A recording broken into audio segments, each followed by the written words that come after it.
Welcome to the Overheard Podcast, recorded live in Banff. My name is Daniel Ruedl. With me always is my co-host, Matty Rage. Let's go. Let's go. If it's your first time joining us, please don't forget to give us a little like and subscribe. Today we're sitting down with a very special guest. We got Jimmy Stevens with us. Let's go, Jimmy. How's it going, boys? Thanks for having me on. Hey, thanks for coming by, man. If you guys don't know Jimmy, he's from Rocky Mountain Live and other projects, but we'll get to those in just a moment. Like we were saying, if it's your first time joining us, smash the like and subscribe. That's all we can ask. We're bringing you more episodes, more content. We got a few announcements, actually. We got to give a big shout out to Defending Awesome. You might notice our new t-shirts and toques. Yep. Looking great. We're all repping the DA right now. We're all repping the Defending Awesome. So we got a couple designs in the works. We might do a little pre-sale if there's interest. Drop in the comments and let us know if you're interested in one of the toques or one of the shirts. They got the logo on the front and they got "See you next Tuesday" on the back. So They're pretty sick. Yeah. Shirts as well. See you next Tuesday on the back. That's it. Yeah. We haven't priced them out yet or anything, but if you're interested, make sure you drop us a little comment or hit the DMs up on Instagram and let us know. So maybe we can get a big order going. You know what I'm saying? Let's go. Well, let's give a special shout out to Jim. You've For had him on the pod. He was your Sweet 16 episode, I believe. Oh, and yeah. And Kelsey there. Big and time. I actually just was a started great time. working at Defending Awesome, and Jim is just an awesome dude. Dude, for sure. He gives a lot of support to the community and puts a lot of love and care into each project he does for everybody. So, yeah, big shout out to Jim, helping me get out of the culinary world. And he's a great boss and he's a great dude. So, and we will again. We'll talk about a little bit of that in a little bit. Another announcement: me and Matt, we're going to be covering the Banff Center Mountain Film and Book Festival this year in a bit of a more expansive way. Oh, yeah. We got a bunch of interviews hopefully lined up soon. We're going to be boots on the ground doing interviews with attendees, marketplace people, filmmakers, authors, full coverage. So we're working on that. Expect some of that coverage to come for you soon. Yeah. Before we move on to Jimmy, I know it's much anticipated. Let's check in with our friends over at Drink Shaft. We'll catch up with you in 20 seconds here. Come on.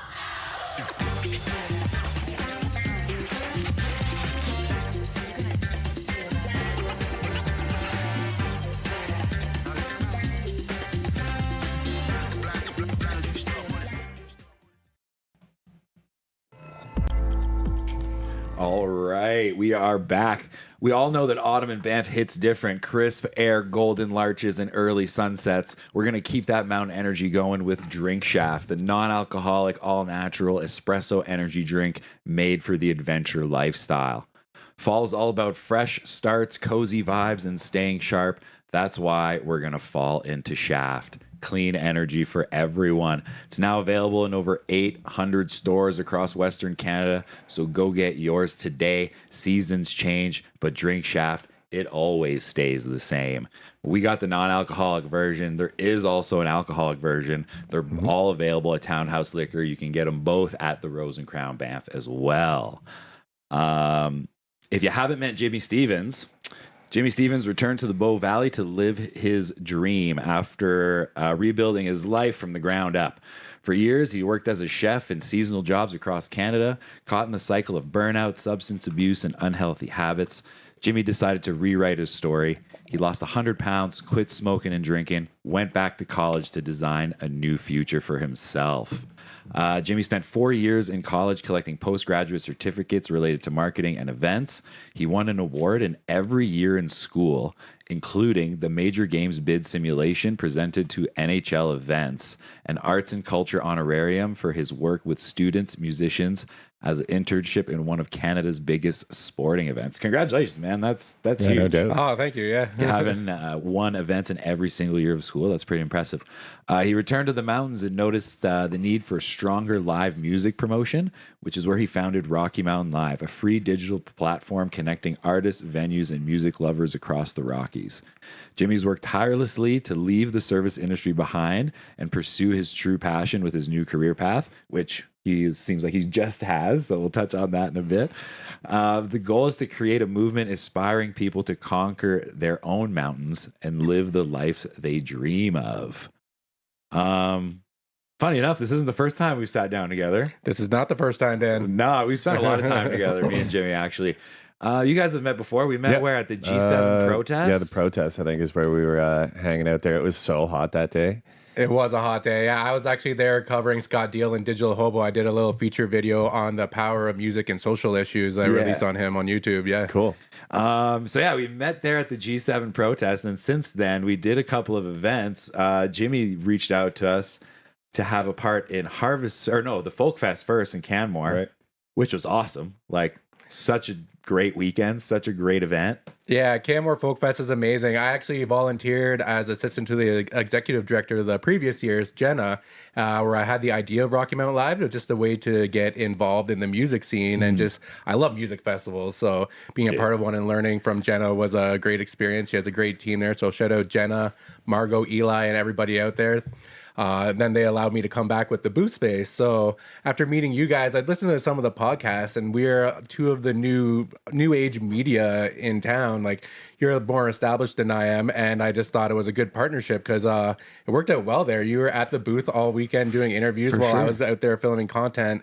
Still to be released, a lot of it. I got a lot of work to do on that, but we had a good team there, and it just worked very well, the partnership with the booth space that we had.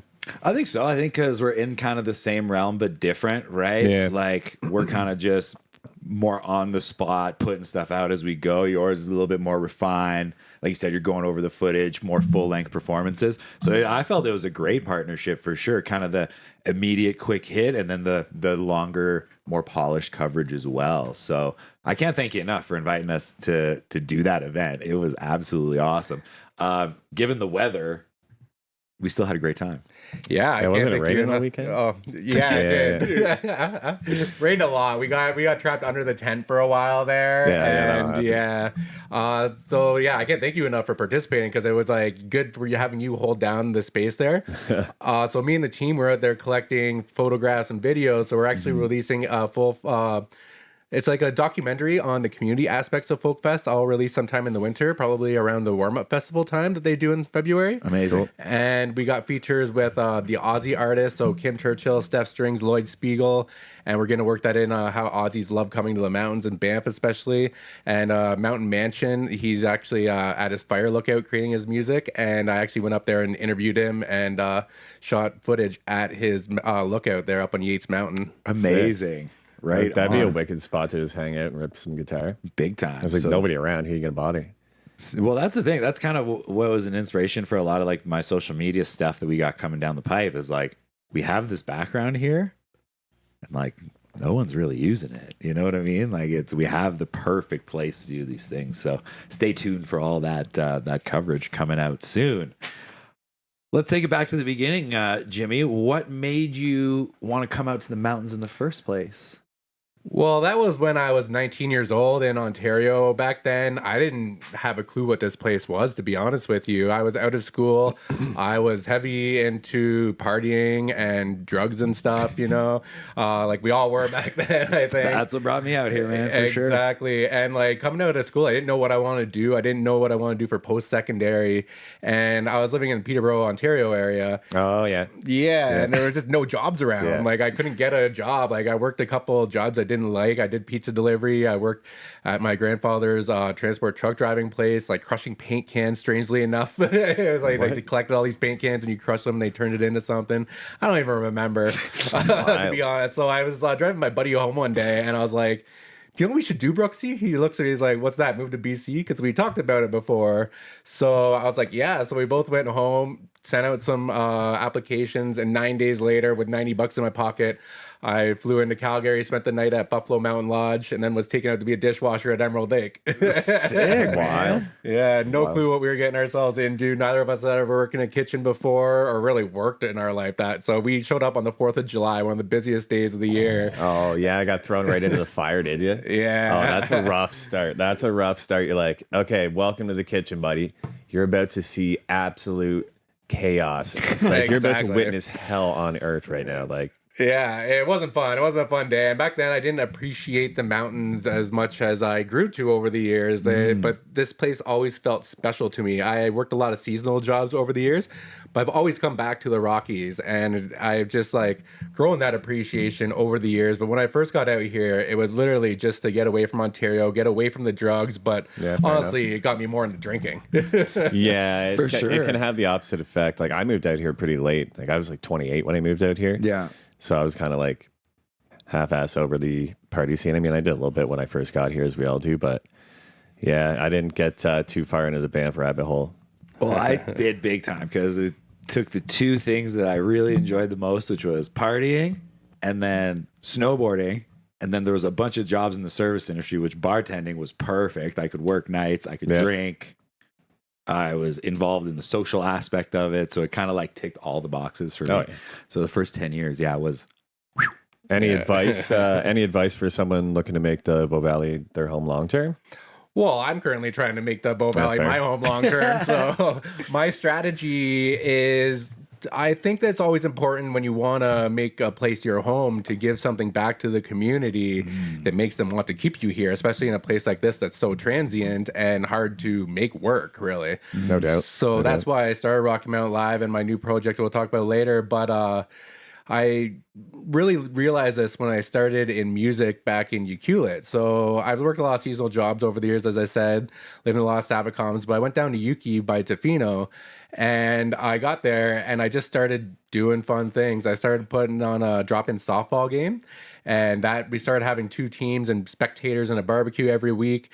And then I started putting on concerts and doing a radio show. And before I knew it, I'd put on like 18 concerts, had a radio show for a year and a half. Wow. Nice. I did 2 Halloween haunted houses and all kinds of small events. And I had keys to like so many places in town, like the restaurant I worked at, the radio station, my buddy's house and car. People just kept giving me keys to things just to make things happen in town. Yeah. And like very, very quickly in the first like 6 months, people took me in as a local there. Nice. So eventually that's what inspired me to go back to school, is to learn how to do all that stuff I started doing, not having any clue how to do it, and just like really learn the theory behind it so I could come do it professionally and make that my career and make a place like this my home. For sure, man. I think that's a very common theme is community, right? And especially in the success of staying in the Bow Valley long term. Sure.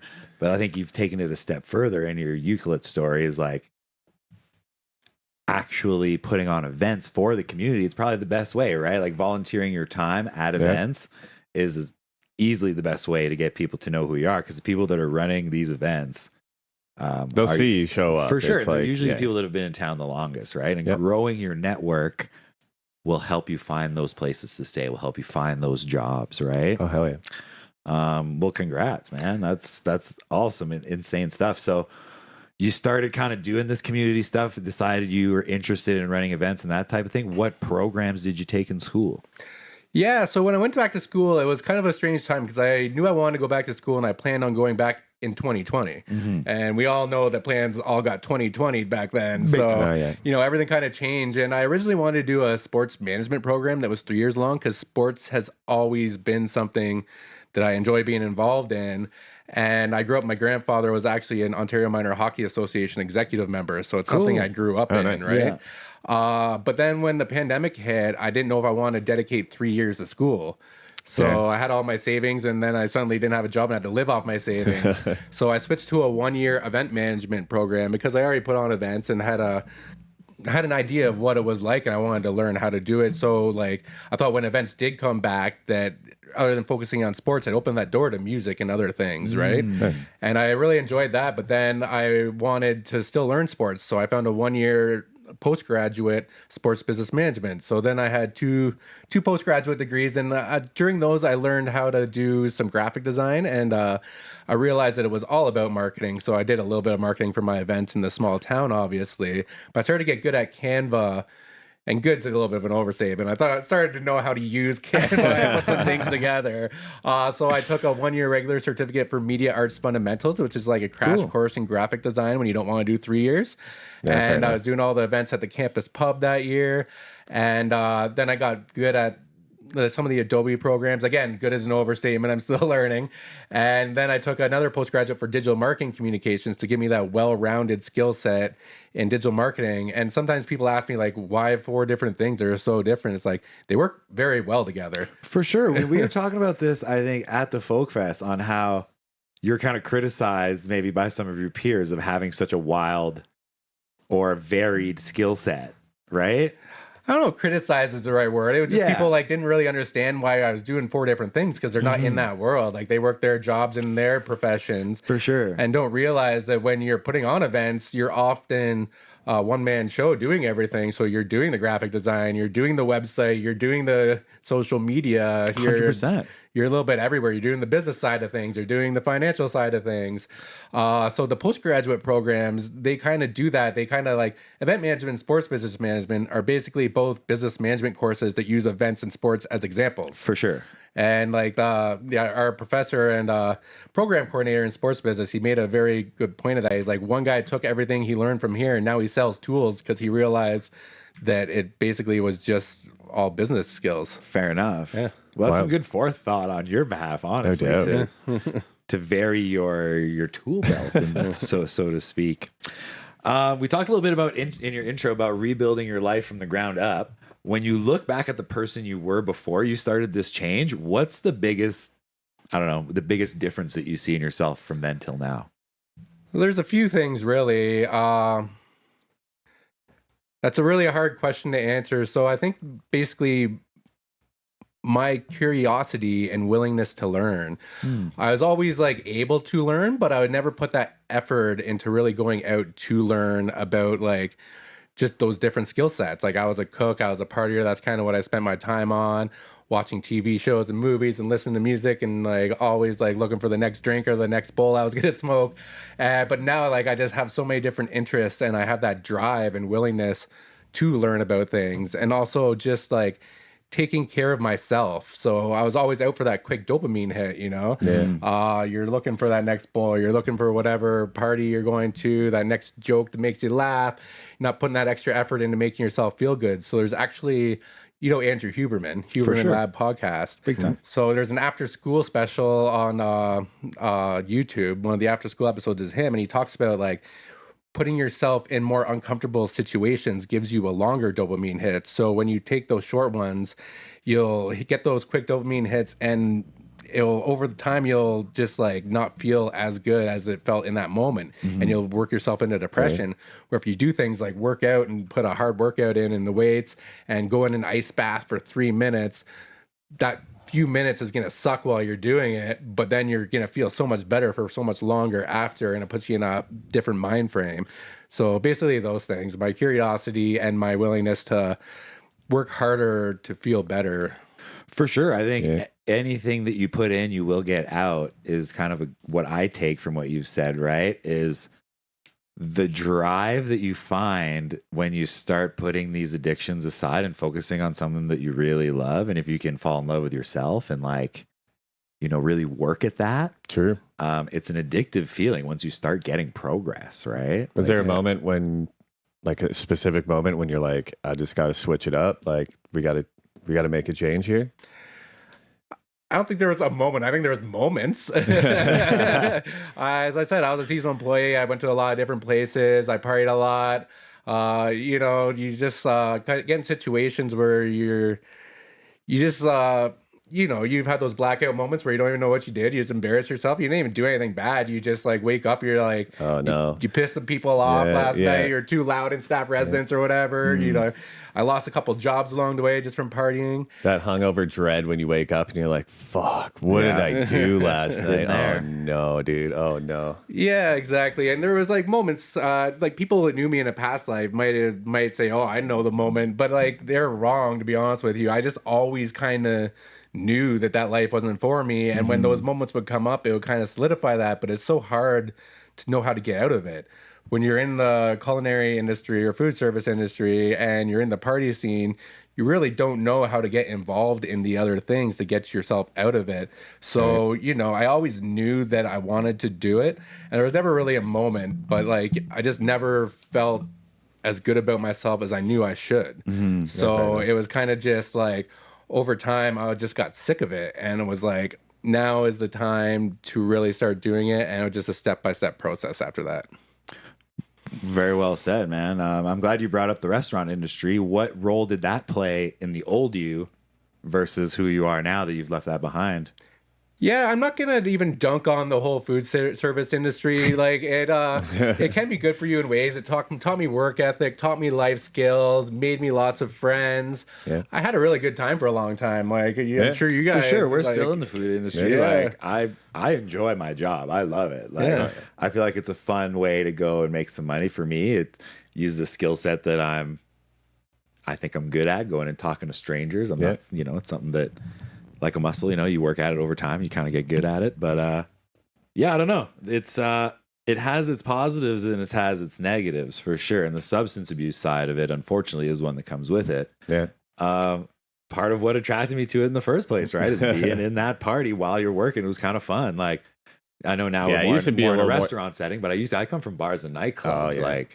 Well, it used to be wild too. Like even if you go back like 10 years, like wet bars, like you just go down there, you could do like shots with the bartender all night, and like nobody gave a shit. The industry has changed drastically. Yeah, even in like the last 10 years, like it's way less like booze and. Well, I think the supports are there now as well. I think people know that like they're aware that those problems are there in that industry.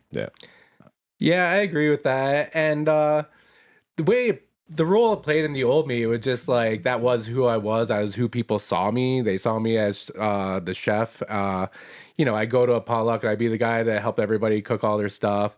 But I kind of felt stuck in that role where I always knew that there was more to life and more to me. And I never actually went after my red seal as a chef, right? So I knew I just didn't want to do that because it just wasn't what my long-term path was. And I felt like if I did that, I would be set in that life. But the role I played was just keeping me stuck. So there's a band called My Son the Hurricane. You actually put that. The song. Yeah. You put that one of the songs on the post for me the other day. But there's another song called Smile, and there's a line in there that says, "Held down by an industry that held me down for too long. It's a shame when you and your paycheck don't get along." And that's kind of how I felt. Is just like it held me back in my potential. For sure. I always had more potential. I just as I said, I came out west to find a job, and I just got stuck in that industry and being that person and not knowing how to get out for a while. Well, I think a lot of people could relate to that, honestly. You just kind of fall into restaurant or service industry work when you come out here because it tends to just be... Well, it's everywhere. It's the majority of available jobs, right? Especially, like I said, for transient people coming in and out. Looking back, how did going to school as an adult turn you into who you are now? Because that's got to be like... Come on, it's got to be a pretty intimidating scenario. I'm sure a lot of people out there have thought about going back to school as adults. Yeah, for sure. So it played a huge role, obviously. So it is intimidating. The first year was kind of easy because it was COVID, so it just gave me something to do. It was all online school. Okay. So nice. Yeah, like everything was just theory online, which was unfortunate because we had a sweet event space we weren't allowed to use and get that practical experience. But I did learn a lot. And that year, I studied so much stuff. I studied into fitness and nutrition. I already knew nutrition being a chef, but I actually took everything I knew and studied more into calorie counting and all the macronutrients and everything. I self-taught myself how to work out before eventually working with different fitness instructors to really solidify that knowledge. I just took the time to work on myself. So another podcast you're probably familiar with is Modern Wisdom with Chris Williamson. No. You don't know Modern Wisdom? No. One of the biggest podcasts in the world. He's been on Joe Rogan a couple times. It's kind of like Joe Rogan style conversations, but Joe just goes off on whatever he wants to, where Chris is kind of like more direct, kind of like what you guys are doing. He's a little bit more structured in that way. But yeah, it's Modern Wisdom. It's just everyday tools. Everyday, what does he say? I forget his tagline. But just talking about different good ways to live your life, basically. And he always talks about the quiet part. So the quiet part is when you kind of just take yourself out of the situation you're in and work on yourself.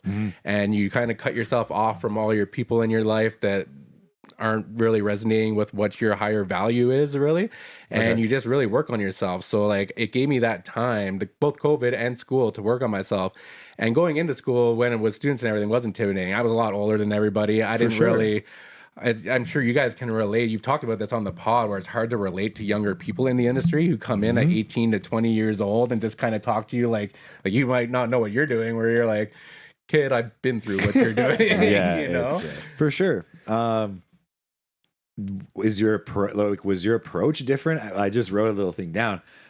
Going back to school as an adult, like as far as the work, right? Because I think of myself in high school, I was kind of a shithead. Like I didn't really care. I didn't really apply myself to the work. Was going back and taking that information in as an adult, did you find your approach was different than you took in high school? Oh, 100%. I barely tried in high school, man. I passed I passed all the classes in grade 12 that I went to more than half of. Me and my friends would just go, I went into school, we went to smoke weed. That was like our day, basically. Yeah. So going back, and even in culinary school, I still partied a lot back then, and I did learn in culinary school and put effort in. But when I went back this last time for the postgraduate certificates, I think that shows in the awards I won. So every year, as you said in my bio, I won an award. So I got a certificate of academic distinction my first year in event management. Second year, we did a major games bid simulation presented to the National Hockey League. And that was a beast of a project. That was 4 months where every class that we had was kind of put into the bid project and presentation. Yeah. It was an hour-long presentation. Members of NHL events were sitting in their offices in New York, and we presented over Zoom. And at one point, I was like the project coordinator of the team. So it was for an NHL outdoor game. And our thing was the Edmonton Oilers versus Detroit Red Wings outdoor game in Munich, Germany, where the FC Bayern Munich play, where Alphonso Davies, Canada's best soccer player, plays. And he has ties to Edmonton. That's where he grew up. And it was all tied to Oktoberfest. And at one point, I looked at my teammates and I was like, do you guys want to win this bid simulation? They're like, yeah. I was like, okay, let me take control and do this presentation. So that's when I really got into that Canva and everything. Is I went on Canva. Yeah. I designed the entire document to send to them. I designed the entire presentation, 60-something pages of document, 60-something slide presentation. Wow. And I wrote the script for all of us and everything. I was like, boys, this will win it for us. And it sure enough, it did. Sick. And then the next year when I was in school, I took a job doing all the events at a campus pub. I started working with student musicians. I got a hold of the music and digital media program, and we started an open mic with them as the house sound tech and house band. Found all the student musicians there, and at a university down the street as well.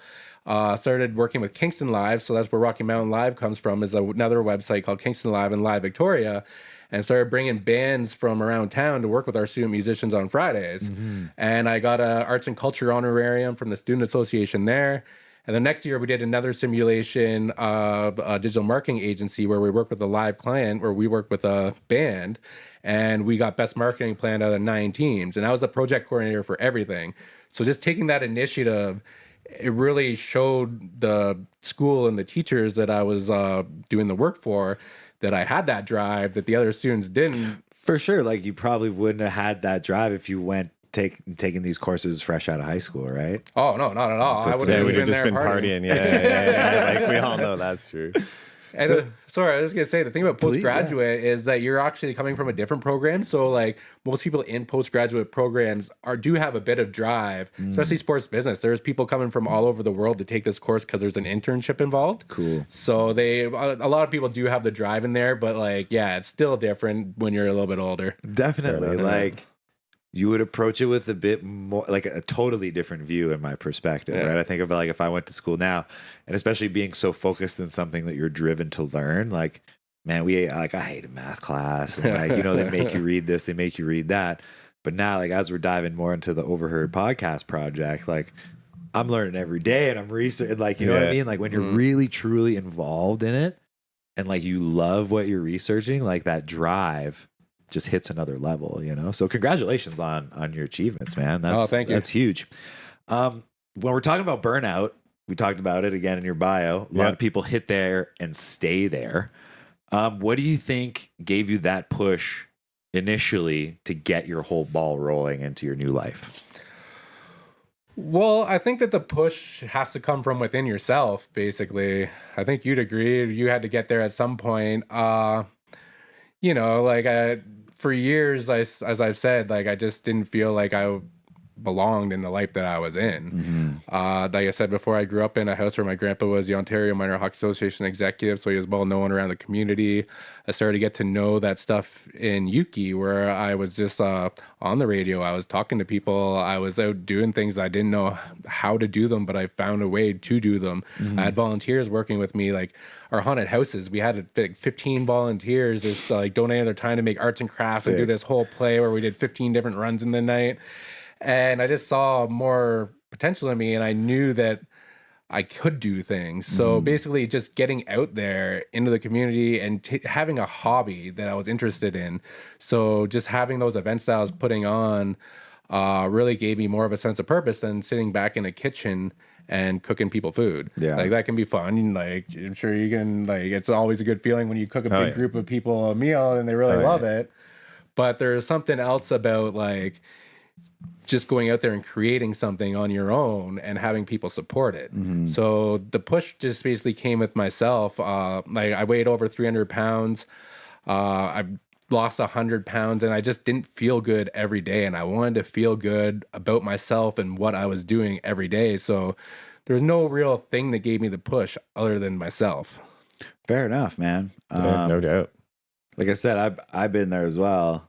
And like, I think not feeling good, this is the point that you brought up, is an important one. Is like, if you don't feel good, there is ways to change it. And you're not going to feel good by doing the same behaviors that you've been doing. Yeah, no doubt. Right? Like, Exactly. It's much easier to keep doing what you've been doing. And it's much more difficult to start that change and tell yourself, hey, Monday, you know, I'm working out, or I'm putting down the cigarettes or the booze or whatever. But,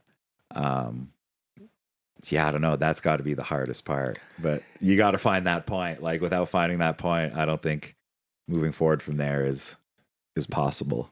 It is the hardest part, but you also, once you start doing it, you realize that you can do it. You just got to start smaller than you think, because you see all these things on social media and whatnot, and people you maybe you know in your life that are doing these cool things like climbing to the top of these crazy mountains, or bench pressing 225 pounds, or deadlifting and squatting their body weight. But like, you don't got to start there. I started with 10-pound dumbbells and just like going on YouTube and watching a little video and doing 15 to 20 minute workouts. And now I do 2-hour workouts and I do all those things, you know? Nice. Well, actually, I recently, you make me think of a story that happened to me like maybe last week. I had a friend of mine that I was chatting to, and, you know, he was asking, I feel like maybe this person came to me looking for some kind of pity, or maybe was asking for advice in a very strange way. So I gave some pretty hard advice.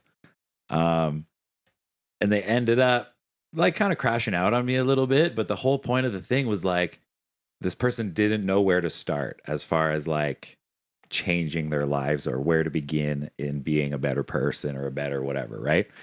And I think it's a point that you made as well, was those small victories. You don't have to smash it out of the park on your first try, you know? For me, and I've said this before on the pod, the biggest thing when I found sobriety was making my bed in the morning, because that's something that I never did when I partied. I would always go to bed. I always do. Even if I party, I do. I don't know. But man, like that's how like kind of DJ and I had become, was like I would never make my bed. I never really clean my apartment. And that's like, I think, the first step. Like, if you want to change your life, start by making your bed and like keeping a clean apartment. Yeah, it's like that is literally the first thing that you can do if you want to feel better about yourself. Oh, yeah, like hell yeah. That one easy win in the morning gets the ball rolling for bigger wins throughout your day.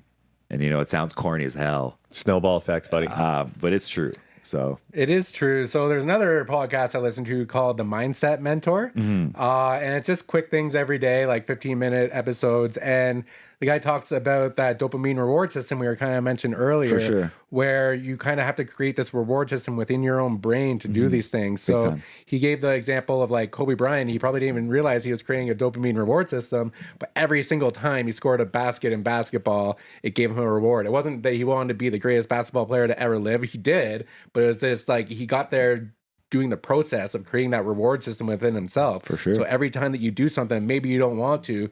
I've never regretted going to the gym. Like, I've not wanted to go sometimes, but like I've got there and started doing things and been like, oh wow, I'm really glad I did that. I've never gotten out of the gym and been like, man, that sucked. I shouldn't have done that. Like, you know? Like, I had a horrible idea. I shouldn't have done that at all. Oh, I think you're right. And you raise a good point that, like, in an era of convenience, pushing yourself to do hard things is really worth it. No doubt. Like, it really is, honestly. Well, for those of us who don't know, because we're like pretty much halfway through, if you've never heard of Rocky Mountain Live, what is it? What inspired you to get it going? Yeah, let's get to Rocky Mountain Live. Let's go. Rocky Mountain Live. Well, Rocky Mountain Live, at its most basic, it's a website with event listings and musician, band, venue, and music resource bios. So basically, you can go on there and get information about any events from the Bow Valley up to Jasper and through the East Kootenays. Cool. But there's a lot more to it. So it's community building, right? We talk about community building, and basically, it's a platform where people can utilize to get themselves noticed, because it's social media and the music world is a very noisy space out there. And there's a lot going on in our communities. We're all very active communities through the Bow Valley. Fernie's a huge, super active community for being a smaller place, especially. And there's so much going on at all times that it's hard to keep track of everything. For sure. So, like, we got our Facebook groups, but they're, it's the most recent posts that's at the top. We've got different tools in different places. Like some of the tourism organizations, like in Fernie, they put a lot of their music events out, but not all of them do. In the Bow Valley, they kind of focus on their own events here on their websites. So I just found that you had to follow so many different things to find out what's going on. And as I said, I worked with Kingston Live, and I knew Live Victoria from my time on Vancouver Island. So I knew how to fill that need, basically. So I got a hold of the platform host, and I bought the platform. And yeah, so it's basically, I want to create a database of everything that's happening in music across the Rockies. Doesn't matter your genre, doesn't matter what you do for events. If it has any relation to music or any music involved, I'll put your event on the space. Nice. There's even spaces on there to put theater events and dance events and film events and everything. So I want to create this community where people can utilize it. So I want people to tag us. So if you're releasing a song, if you have an event, tag Rocky Mountain Live and we'll share it to our stories. Cool. If you want to get interviewed, reach out to me and I'll come meet you somewhere and we'll interview you. If you have anything happening related to music, we want to cover you, and we want to give everybody who comes. We have so many different people from all over the world coming every day, so many seasonal employees coming every season. I want to give them a space where they know where to go to find out what's happening. For sure. I think from following you specifically on Instagram, it's literally the easiest account to follow to know everything that's going on. And you got like nightly, or like I think it's daily posts on what's going on every single night, all the events. So like you said before, instead of having to follow a million different accounts, this DJ's promoting their events here, it's all kind of done for you and curated in one space so you know what's going on. More so than that, the online platform's super cool. Our profile is all set up and going. Yeah. And it really connects like venues, artists, concert goers, and the musicians kind of all in one place, right? So it's pretty awesome. So if you're like an artist, say, looking to book venues, well, you got some right there. You know that they're already contactable. They're open to live music. And same thing goes the other way around, right? How does it work behind the scenes? How easy is it for people to get involved if they do want to start up a profile? Oh, super easy. So as I said, I set up your guys' profile. I got a screen record video that I did of that I'm going to basically put up on the YouTube. I'm going to do a voiceover. It's up there right now with no audio. Are you going to put it on there? We got it. All right. Well, they're going to throw up on the screen here. So it basically just walks you through everything. So, yeah, it shows you that Rocky Mountain Live is your guide to rock the Rockies. Right there, it has the daily event listings. To the right is featured content and the most recent profiles added to the site. So this will basically just show you how to do it. You can get on there and anybody's allowed to add content. So basically, when you click that drop-down menu, it just showed up there. you can choose to add a single date or recurring event. So if you put an event listing on, you can put it just for one day or a weekly event or multiple dates. And it takes like a couple minutes to fill out the form. There's also spaces for musician bios, also band or act bios. So if you're a solo, so say you're DJ Matty Rage, but you're also part of 3D drum and bass, you can create profiles for both and actually link them. Nice. So, yeah, it's very easy. It literally takes 10 minutes to set up a profile on the site. Super easy. Super easy. And any music resource business. So you guys are on there as a radio show or TV show just because you have the episodes on YouTube as well. And like you said, venues are on there, promoters are on there. It's basically just a super easy way to be active on there. So, yeah, if you keep watching here, it'll show you how to navigate the site, how to fill everything out. Up until this point, it's been mostly me doing everything. So I did the website maintenance, I added events, I create the social media, wild, dude. I do the interviews, I edit the interviews, I cover events and take footage and edit them into reels. I do this and that. It's a lot of work. It is a lot of work. But recently, I had a couple volunteers reach out and start. One's actually here helping record and whatnot. So Tori, who works at Banff Gondola, is here with us, and she actually does a lot of the event listings. And this week she has been doing posts for all the Halloween events happening around the Bow Valley and beyond. Today she posted the South Kootenays. And I had another girl named Lily who actually knows Kingston. She went to school in Kingston as well and knows Kingston live. Very cool. So she's going to be helping with higher level marketing stuff because her marketing background in school and whatnot and her familiarity with the platform is going to be a huge help in getting in front of the audience of seasonal employees and whatnot. So yeah, if you want to get involved, you can add anything to the website that you want. It comes back to me to approve. And this video shows you how to add your photos, how to add videos. We linked up pretty much all your videos from Folk Fest and Harvest Festival. Sick. Great job on that. It's awesome. So everyone that has profiles already up, they're already linked. Yeah. What a great feature. Yeah. So super easy to navigate if you're already on that platform. Yeah, awesome stuff, man. That's sick. Yeah, so like your episodes with Bunny Hops are on her profile. Your interview with Arn Smeet, he is on his. Nice. Just for examples, the Folk Fest ones are connected to the Folk Fest profile and the artist profiles. You have Hey Jack coming on soon. Very soon. His is on his profile. And yeah, and if you want to tag anything, like I said, in social media, I'm happy to share any story any day. Makes my life easier that I don't have to search everything out. And also a cool place if you're just getting to town to know who the local acts are because the profiles are all there and it's all linked on where you can catch them. So honestly, a great resource for anyone. Yeah, that's exactly what it's for. And as I said, it's just so hard in the music industry these days. You're not only competing against other events happening in town, you're competing against everybody on Spotify. And that's not just people in your region or in Canada, that's all over the world and bands who aren't even alive anymore. Like all the music in the world is at our fingertips. So you're competing with them. You're competing with every streaming platform for movies and TV shows. For sure. You're just like, it's a very hard uphill battle. So anything that brings community together to get in front of more eyes. But the most common answer I get for the question, what kind of music do you listen to, is I listen to everything.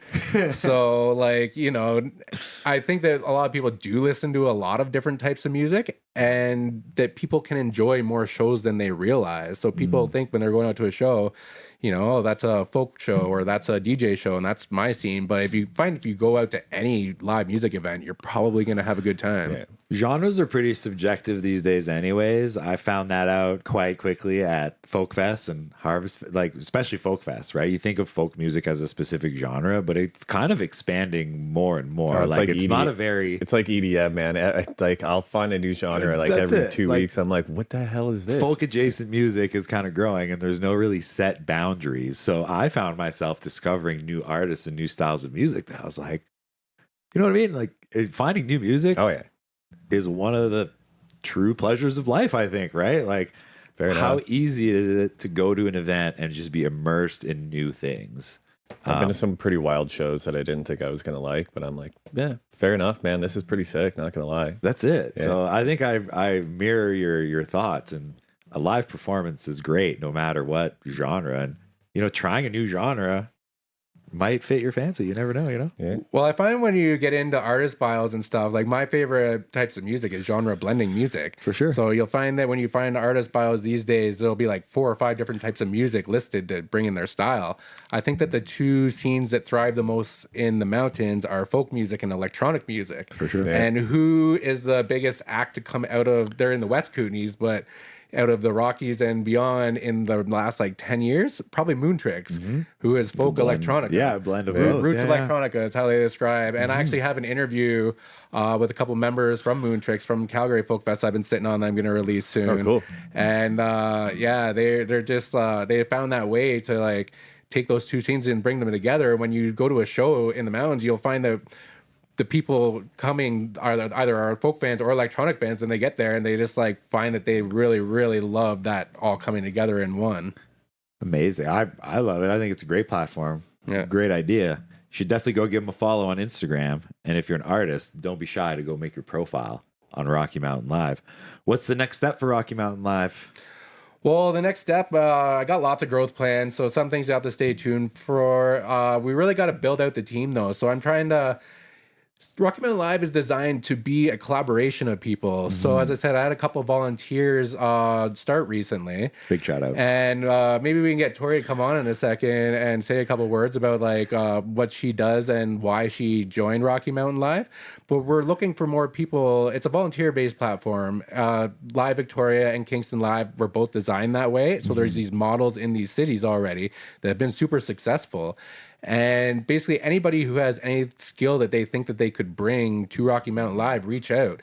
If you're looking to get involved in something, I kind of touched on before where you have a hobby that you're interested in, when you're trying to find your way out of like that burnout cycle, just latching onto something and having a project that drives your other passions forward is very helpful in that. And if you have any skills, if you're a graphic designer, if you like video, if you just want to get involved and love music and want to help with event listings, if you have social media skills, we're open to ideas. I'm open to changing things up and mixing up what we got on the site and how we deliver our social media and deliver our marketing. As a one-man show with other jobs and projects on the go, it's difficult to do all the things that I really want to. So if we could grow out the team a bit more, that's the biggest next step, is taking those models in these other places and really driving to be like them. Nice. Well, I think that's great. So call out to the community if you want to get involved. And hey, if you're give Jimmy a looking shout. to grow your creativity and be involved in something that's, gaining steam, definitely get in touch with Rocky Mountain Live. Yeah, thank you. Right on, man. We've hinted at launching your new personal project with your new career path on the go. Congratulations, by the way. Big shout out to Defending Awesome again. Let's go. What's the next step on that front? Well, it just launched today. So I just put up a new personal branding platform on Instagram.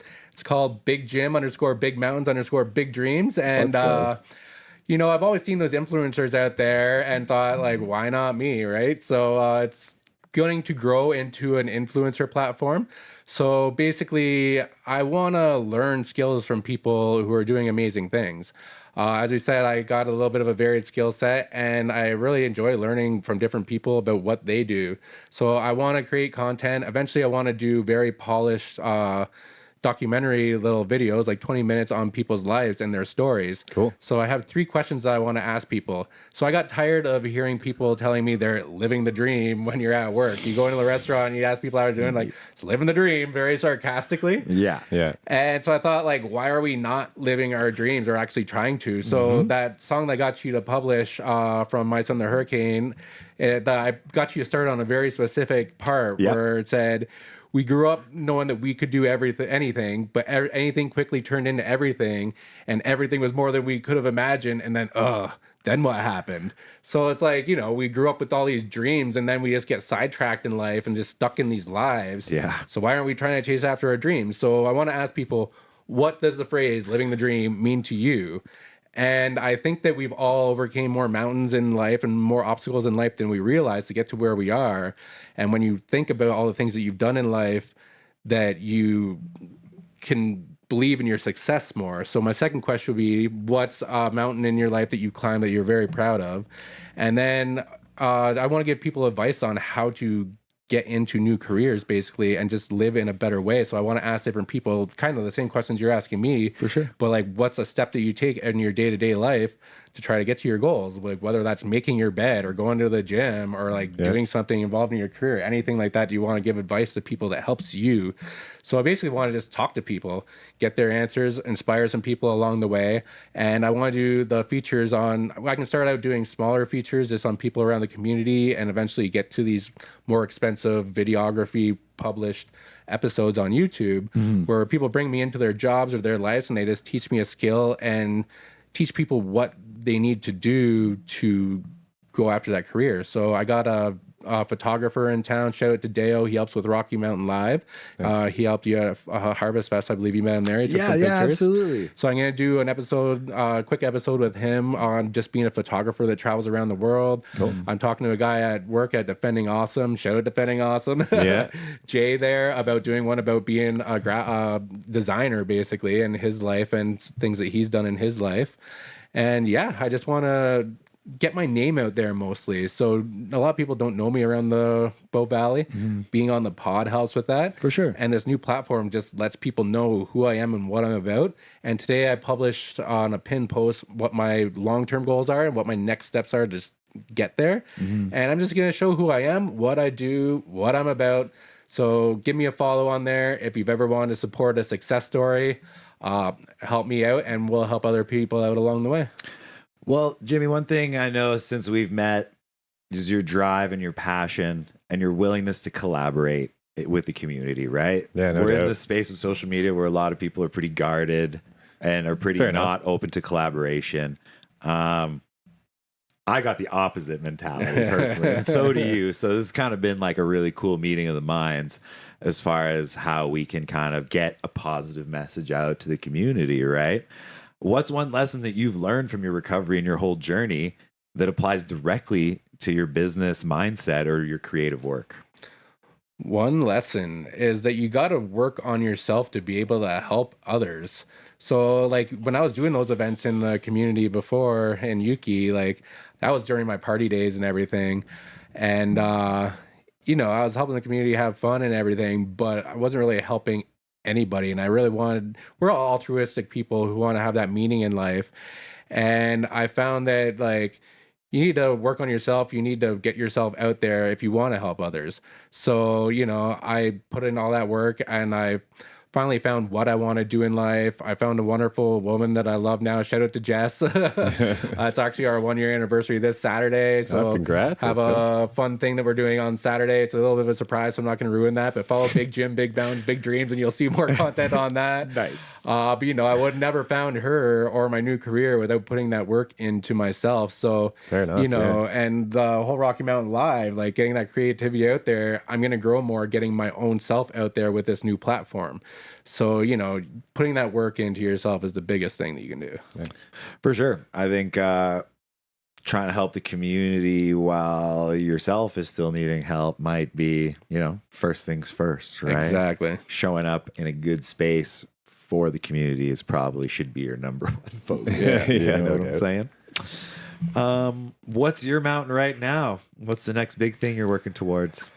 Two things mostly. So I got 7 long-term goals with the next steps on there, but they're all kind of tied to 2 main themes. And first is just building up my new career.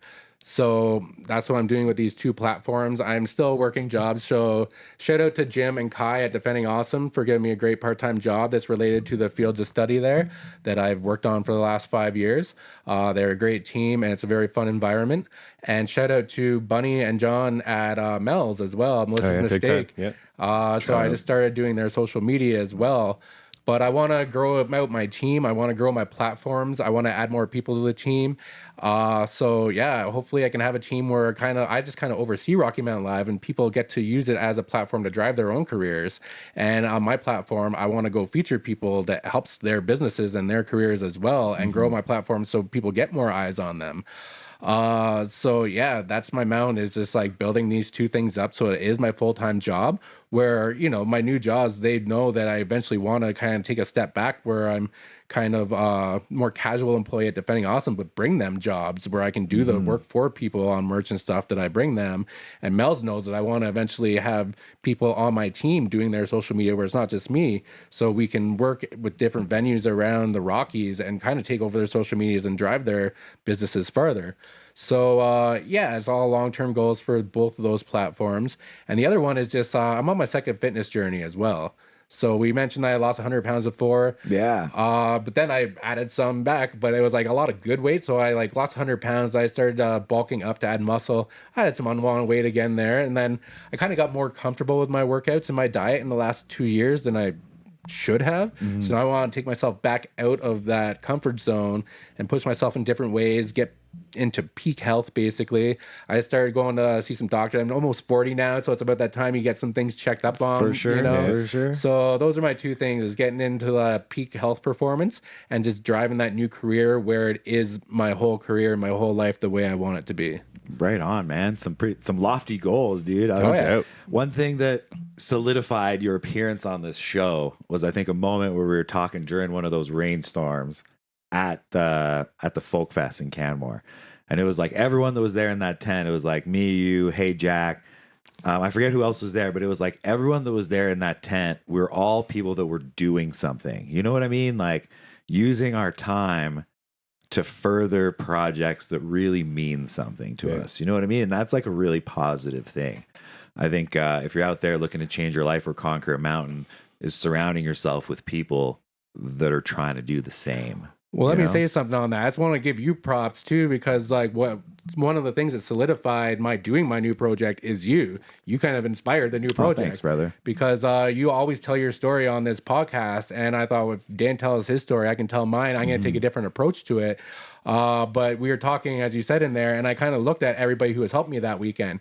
You quit your bad habits and started to be the biggest podcast in the Bow Valley, and hopefully grows even further. Thanks, man. Adam from Hey Jack, he has a crazy story of he has like 6 kids, lost a partner, and quit doing his former job and pursued music as his full-time job in her honor. He just took the 4 kids that lost their mother to the East Coast. Yeah. And he's going to be on here We're gonna talk in a all few about weeks. it. Yeah, so for sure. tune into that episode because Adam's an amazing human. Crazy. And then Mike Schwartz, he was there as well. Yeah, and big shout his out. whole thing was he's trying to make the music industry healthier and stop all the toxic habits. He actually wrote the book on how to be more healthy instead of living the rock star life in the music industry. sure. And then Anna Sellers, so she's one of my photographers. She's trying to try to be in the Olympics for biathlon right now. And she's one of the volunteer photographers for Canmore Folk Fest for years. And yeah, her story is amazing too. So I just looked at all these people around me with all these amazing stories.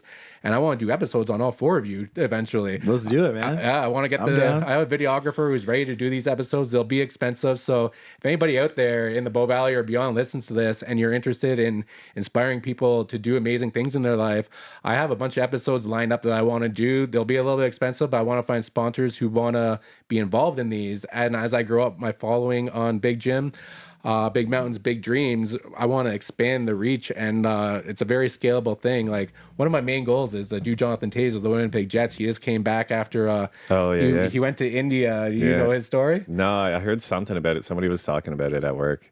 But yeah, he went over to India and then he Yeah, he took. He had to retire basically because he had long COVID. Oh, right. And he just wasn't the player he once was. The guy won 3 Stanley Cups as a captain, and he went over to India. And I don't even know the name of the treatment he took, but it's some crazy treatment. He did psychedelics to really discover himself. Let's go. And he used to be known as Captain Serious, and nobody thought that he'd do anything like this in his life. Wild. And he's come back to be. He's second line center now in his hometown team, and I think he has a crazy story to tell. So my girlfriend's actually from Winnipeg. So it's like one of my main goals is to do an episode of Path to the Peak with Jonathan Taze. So, that'd be awesome. yeah, exactly. That'd be sick. So yeah, if anybody out there wants to help me grow, I'm looking for people around the Bow Valley who have a story to tell, a skill to teach me, and just advice they want to give people on how to live their life every day. So reach out to me and follow Big Jim, Big Mountains, Big Dreams on Instagram. Amazing. I just wanted to touch back a little bit on the health stuff too. I wanted to share a little tidbit that has helped me this year. If you've been following the show, this year I made one change well, maybe 2 changes in my life that helped my health significantly. And one of them was stop drinking sugar.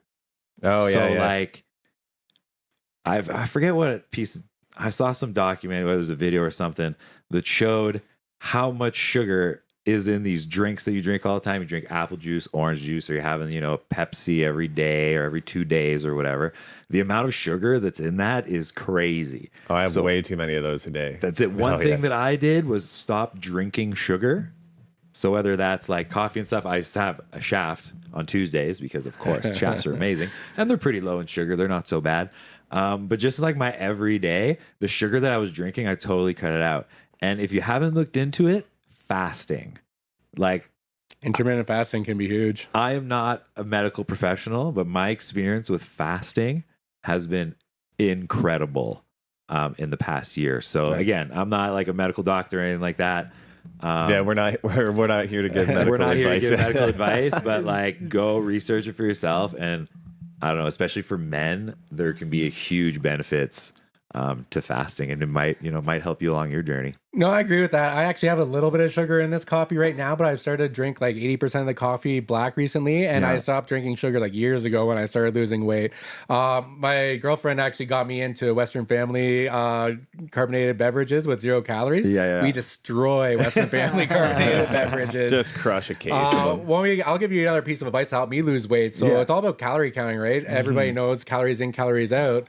What I started to do is overcount my calories. So like on purpose. So you basically want to find your resting metabolic rate and aim for that. And then any calories you put into workouts or whatever in the day will just like lose weight after that. But I count my calories. So like an egg is generally like around 70 calories and 7 grams of protein. Mm-hmm. I count it as in my head as 100 calories. Fair. So when I had breakfast, if I had 2 pieces of bread, 2 eggs, and a little like low-fat mayo or spinach with it, I count it as like 500 calories, even though I know it's probably just under 4. It's a way to stay in a deficit by overcount. That's a smart strategy. And it's like when you set your clocks like 10 minutes faster. Yeah. 'Cause that's what like me and my roommate Aaron, we do that. Like the clocks in the clocks in the kitchen are like 10 minutes ahead, and you're like, shit, I gotta go. And then you get there, you're like, oh, I'm good. Great I'm analogy. That is the perfect comparison. But yeah, if anybody looking to lose weight, that really helped me out. And just like try to hit that target for your resting metabolic rate. And if you do that, you'll find that you get enough food in the day, but then you're just losing weight. Like I started on my new fitness journey a little over a month ago, and I'm already down 12 pounds again. Oh, congrats, bro. I was gonna say you're looking pretty trim these days. Oh, thank you, sir. One thing too on that note, as far as the sugars and stuff, we were talking about Huberman earlier. He's got a podcast specifically. I forget which episode it is, but it's the one all about drinking alcohol.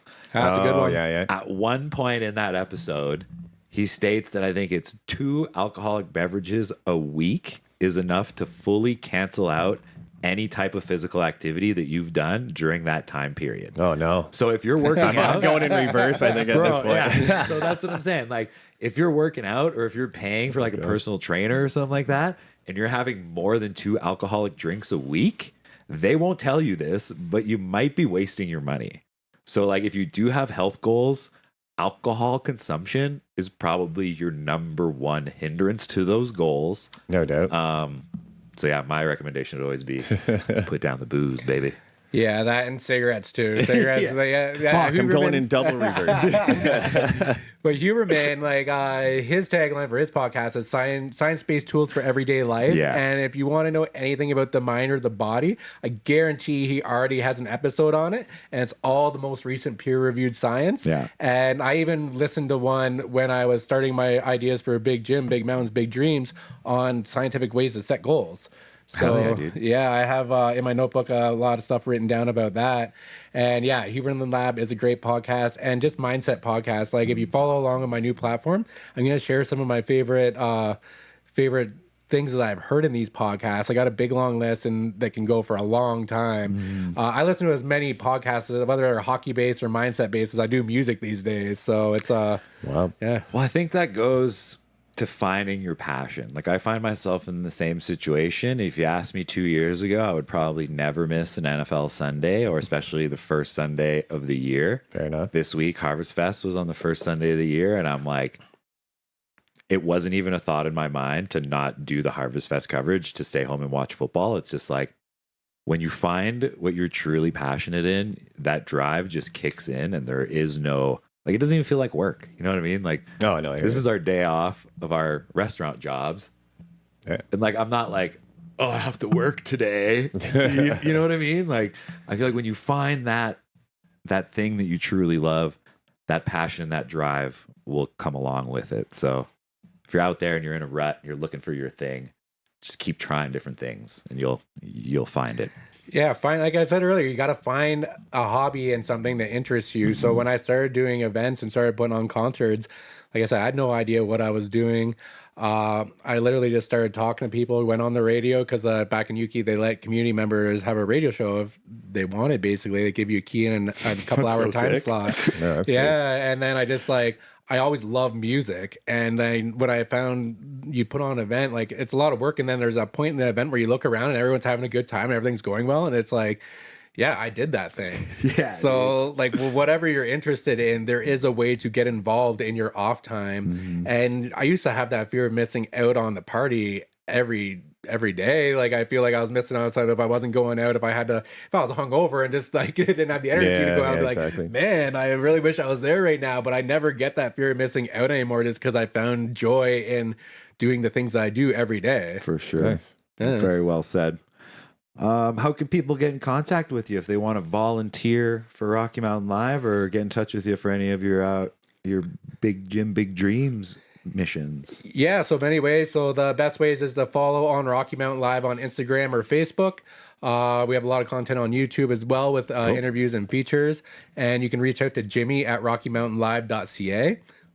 So if you have any interest, any skills you want to bring to the table, if you just want to learn more about Rocky Mountain Live, if you want to set up a profile, I can help you out with anything you want. I can do interviews with you as well. And Big Gym, Big Dreams. So yeah, follow along there. It's brand new. I literally just did the 2 posts like on my way here on the bus. Nice. And I'm just going to post stuff about my life as I build this up, talking to people around the community, do features. So like I said, if you have a cool story to tell, want to inspire some people, want to highlight your business or an employee, a cool employee who's doing a lot of great work for you in your business, follow on Instagram and send me a DM there. There's also the email biggym.bigmountains.bigdreams@gmail.com. And I just basically like, thank you for letting me come on here, first of all, because great having you. of course. Dude. And yeah, it's just a great way to get out there to the community and get my name known because I want to meet everybody. That's what both of these platforms are about. Or I just want to talk to you, find out what you are about, and feature you on my platforms. So reach out. Let's make some magic together. Let's make some cool features. And I forgot to do this in the beginning during all the intros, but props to you guys for what you do here. Thanks, because man. you guys just did a great community service. Every single town should have long form conversations with all their candidates like you just did for the municipal election. Yeah. I listened to most of the episodes. I didn't get that in Canmore. I live in Canmore. I work in Banff, and I knew more about these issues just from the work that you guys were doing. And I still voted in my town, but I had to do quick research and everything. And I just found that it wasn't as well structured. Tiny little paragraph in the paper, and it's like, well, I guess I'll vote for you. I don't really know anything about you, but I mean. Well, I did have a good friend reach out. Big shout out to Cam, if you're out there listening, about potentially doing the Canmore candidates as well. And unfortunately, without funding this year, there just wasn't enough time. Yeah. But hopefully we can get in talks with, town of Canmore when 4 years is up and they're running again. Maybe we can give, full coverage to everyone. Because again, this is why we started this, is to have these conversations and to get to meet the people that are in our communities, right? And if you got an hour to sit along with us, it's way easier in an hour than it is in a paragraph, So. For sure. And you get a feel for who these people actually are, Exactly. So thank you for just the work you do. You not even just municipal people like me, people doing their music. I really appreciate it. You inspired me to do my new platform and get my name out there just like you do. So congratulations to you on how much you've grown the Overheard Podcast here. That means a lot, man. Thank you for the kind words, honestly. I appreciate it. We're just going to keep rocking away. Speaking of keep rocking away, we got some more coverage coming from you today. We're going to actually have the conclusion of our election coverage coming to you today.